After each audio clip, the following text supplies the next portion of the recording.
You are now about to witness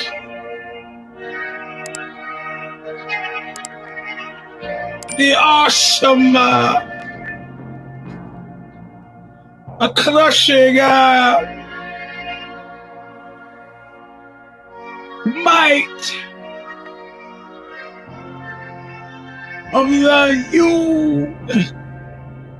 Eugene S. Robinson Show Stomper!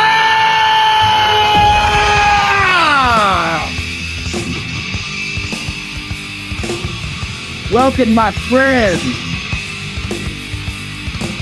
to a show that seemingly never ends. This is version 322. Or is it 332? I'd be the last to know. Welcome. We got a chock full show. Well, first, let's hear Mr. RP sir. Let's let Bob Riley sing us in like he has every single week. It's 2007. The song is called Intro All or Nothing, off of the record Calling of the Just. Still available on Revelation Records. London Beach, California. Where they shoot their death in a nightclub. If you call with a hammer.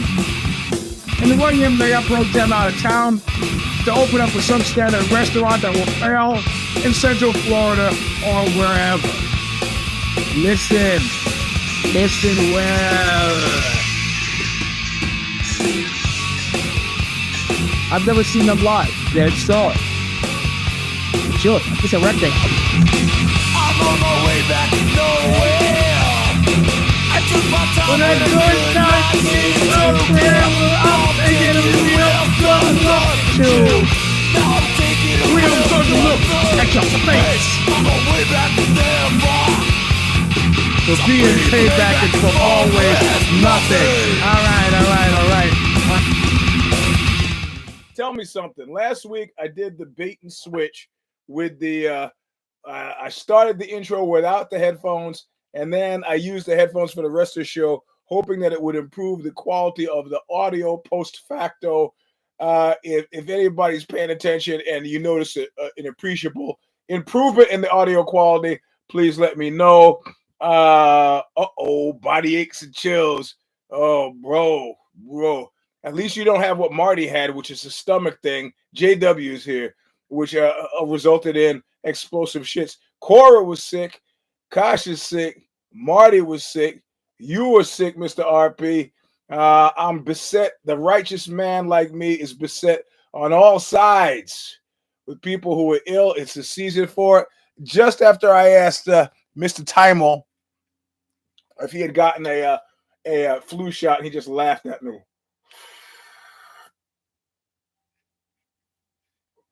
How fuck anything that moves, says Frank Booth from Blue Velvet. So this is whatever this is. Was Marty in Chicago? No, Marty wasn't in Chicago. At least I don't know. Yeah, Marty's diet is the shit. And of course, he loves a story where his doctor said, you can eat whatever you want. Yeah, no, I'm not going for the COVID shot, but I will go for the flu shot. You know, it's like the Princess Bride deal. Like, I know you poisoned that cup, but would you switch it if you knew I was going to switch it and I knew that you knew, wouldn't I keep it in mind? It's that thing, you know? Yeah, the gout, that's next. Like, do they want me to really take the flu shot? Are they pushing super aggressively? Are they not pushing enough? So I say, they're not pushing enough. They want me to die. Do I want to get the flu? It's a flu shot. What's the worst that could happen? And then I think of Tuskegee and I go, okay, yeah, probably gonorrhea. Nobody's going to understand. I get the flu shot. I've been getting the flu shot ever since probably I turned 55. And I was like, nah. I got buddies who died from stupid shit. Not going to be me. Ray from Warzone, pneumonia. I know a guy, his girlfriend went to his ex-girlfriend went to LA. She was there for 3 months. The weather, she got pleurisy. Have you ever heard of anybody outside of industrial England developing pleurisy because the air is so bad? I bet you haven't. So let's go back a little bit. Let's go back to earlier on in the week. We recorded a Bad Boss Brief on Wednesday as Stephanie has already gotten married and is off on her honeymoon. Again, she did a Substack, if you care to read such things, about getting married at the ripe old age, of 62. So, yeah, I guess pneumonia is bad, man. It killed rabies from Warzone. So that's where she was. But we recorded on Wednesday. It was about the boss, that consensus boss versus a dictator boss. And it was a great show. Tuesday, we did If the Shoes Fit. And we had so many things to choose from. We just kind of glossed over what functionally ended up being what I was most obsessed with this week, which is, if you've read the Substack, hey, Sarah, you're here. Thank you very much. I'm going to undo all of that talking about talent in the next 54 minutes. So stay tuned. So the Diddy thing captured my head in a way that I was like, I don't want to write about it. Everybody's writing about it. I don't want to write about it. See, Mr. TM, I just got you cash at me during the show. That's the kind of thing that makes the end of the month not terrifying. Sorry, I'm going to take a 30-second commercial break and say that I owe June $100 a month for this show. I do it once a week. That's $25 a week. Mr. TM, I don't know that he wants his name blasted out, just sent me a 10 spot.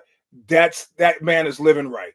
So if you want to donate, you can do it, via Substack, you Cash App, PayPal, Venmo, whatever way you want to do it. But that helps, because otherwise I'm in the red paying June to do it through all, post it and put up the graphics and so on and edit out the crap.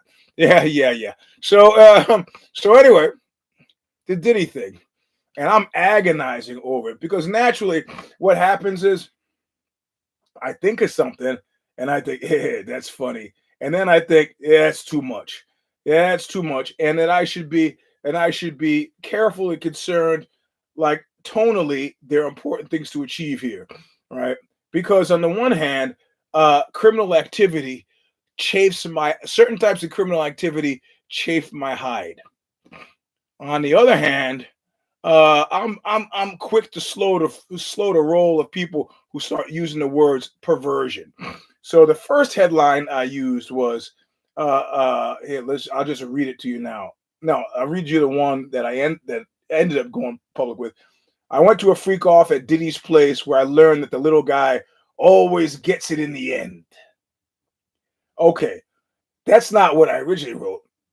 I'll give you the second version of what I wrote, which was, I went to a freak off at Diddy's place where I learned that the little guy always gets it in the rear. I said, nah, it's a little too obvious. It's a little too seventh grade. I'm going to say end, because that works a lot of different ways. The play on this word, I'm explaining the writing to you, even though it's like a joke. I shouldn't have to explain. But since I'm explaining to you what I didn't use, I want you to know that these are considered decisions when I'm writing this thing. So the very first thing I wrote, and I had to sleep on it before I nixed it, which was, and this is a play on, they went to DC and all they gave me was a stupid t-shirt. This is a bumper sticker. It's a well-known meme. You've seen it all over the place. They went to Hawaii and all I got was a stupid t-shirt. Right. So I went to a freak off at Diddy's place where I learned that, and I didn't get anything but brutally sexually assaulted. I went to a freak off at Diddy's place where something like, I don't remember the bridge, but it was something like and all I got was, I went to a freak off at Diddy's place and all I got was brutally sexually assaulted. Now, if you know my sense of humor, you know that I had tears in my eyes when I wrote that. It was so funny to me. And then, of course, the secondary thing is to say, hey, brutal sexual assault is nobody's idea of a joke. which made me laugh even harder, right? And then I started to think, I've been yanked. I've been he said yanked. I've been yanked twice in the past month by the powers that be at Facebook. One for using a photograph of the fake penis, and they got that in about 3.2 seconds. It was like, post it out. Okay. So they have some sort of moderation going on there. You didn't hear me moaning and groaning about free speech. I just took it on the chin. Okay. It was about Vice magazine or some such thing. I don't remember even what it was. And then the second one was last week, or no, the second one was the Vice one, where it was a picture of me with maybe it's a 357 Magnum pointed kind of not at the camera, but down off the camera. And they gave me a hard time for using the word fuck. And I had to change that. First I did FCUK, and they're savvy to that. And they said, no. And then I spelled FKCU. They're like, no. And then I put asterisk and I put F asterisk CUK. And I think that finally got it. So I've been having problems with this thing. So I knew brutally sexually assaulted, as funny as that might be, it also misses the point. The overarching point of this piece is like when I was in that Aussie meeting and I was not paying attention because I hated what we were talking about. It was Oprah this and Oprah that. And the woman leading the meeting could see I wasn't paying attention. And so she decided to do the old grade school teacher thing and call on me suddenly. But you see, I was paying enough attention to know why I wasn't paying attention and just said, hey, you know what? I'm done being a plaything of the rich. And those who were smart enough in the meeting got it. But she just thought Eugene is just free-forming. He's crazy, doesn't know what we're talking about. And he's just kind of extemporaneously coming up with stuff. No. No, because if you think that this Diddy thing was about sexual contact, you're wrong. Now, there are those who might shit on things like group sex and might shit on things like, homosexual engagement whilst having group sex. And they might shit on 3 days of drug-fueled partying. They might shit on all of that for moral, ethical reasons that are completely lost on me. Yeah. Yeah, JB, exactly. Listen, all of those things, the thing that drives me the craziest is these could have been great parties, but for his real interest, evidencing itself, which was that this is not about people getting freaky, despite the title of the freak off. This is about control and power and the things that go along with control and power. He had a line that I used to like, and it was on a B.I.G. song, and he was like, with the line about pimp so hard he drags his mink on the floor.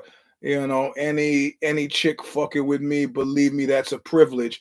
And I go, that arrogant fucking prick. And I goes, well, wait a minute. Fundamentally, I don't know many black billionaires. Dudes, forget about black. I don't know many billionaires. He's probably right. He has a lot of choices as to what he's going to do with his Friday, Saturday night.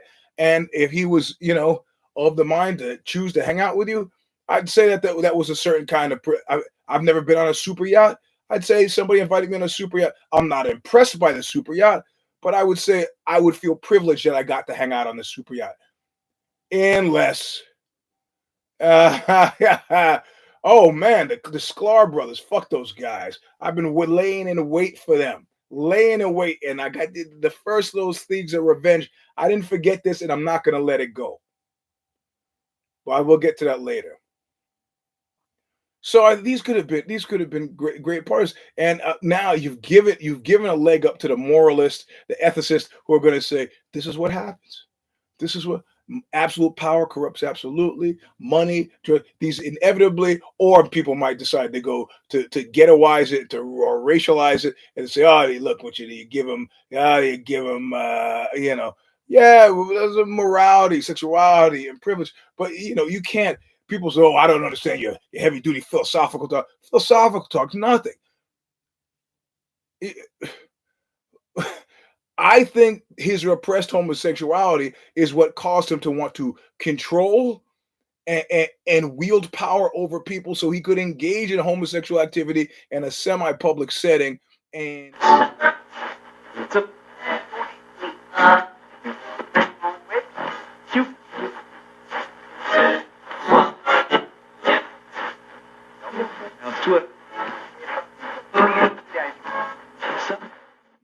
don't know.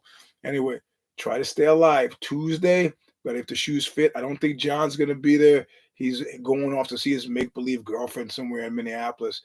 I don't think he's gonna be there this week. Wednesday, I think we go live with Bad Bus Brief. The next Decibel is coming out. It's about the Cro-Mags and Nickelback. And I still don't know when the altar piece is gonna run. Who knows at this point, even if you follow me on the Twitter machine or Facebook. I'm going to expand Facebook. The guy from Facebook told me how to do it so I can get more than 5,000 people so y'all can follow me. Anyway, that's the end of the show. The kid is now sleeping. Oh, my Venmo. Yeah. It's still I'm not in the Oxbow business anymore, but I'm not changing all that stuff. I'll show you the Venmo right now. It is oh yeah, here you go. Look at that.